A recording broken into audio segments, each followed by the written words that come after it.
Hello বন্ধুরা, কেমন আছো সবাই? আশা করি ভালো আছো। শখের রান্নাঘরে আমি চৈতি, তোমাদেরকে অনেক অনেক শুভেচ্ছা জানাই।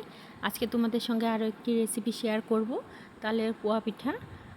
তালের পোয়া পিঠা বানানোর জন্য আমি এখানে তালটাকে ভালো করে ঘষে পরিষ্কার করে নিয়েছি। এর মধ্যে পরিমাণ মতো চালের গুঁড়ো দিয়ে দেব,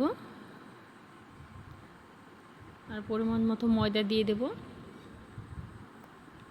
পরিমাণ মতো সুজি দিয়ে দেব, পরিমাণ মতো লবণ দিয়ে দেব।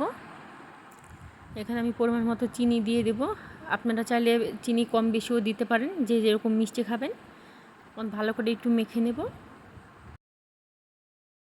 এখানে আমি নারকেলটা আগে থেকে পেস্ট করে নিয়েছি, দিয়ে দেব। নারকেলের পেস্ট দিয়ে ভালো করে মেখে নেব। আমার তালের ব্যাটারটা একদম রেডি। পিঠে ভাজার জন্য কড়াইতে তেল গরম করে নিয়েছি, দিয়ে দেব।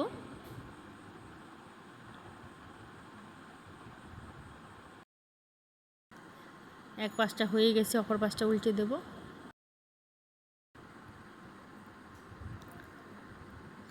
পাশে আরেকটা দিয়ে দেব, ওটাও উল্টিয়ে দেব।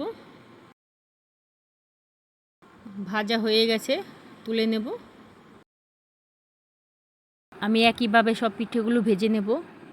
বন্ধুরা, রেসিপিটি ভালো লাগলে অবশ্যই লাইক, কমেন্ট, শেয়ার এবং সাবস্ক্রাইব করে দেবে।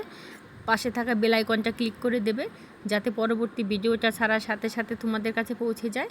দেখা হচ্ছে নেক্সট ভিডিওতে। রেসিপিটা কেমন লাগলো অবশ্যই কমেন্ট করে জানাবে। সবাই ভালো থেকো, ধন্যবাদ।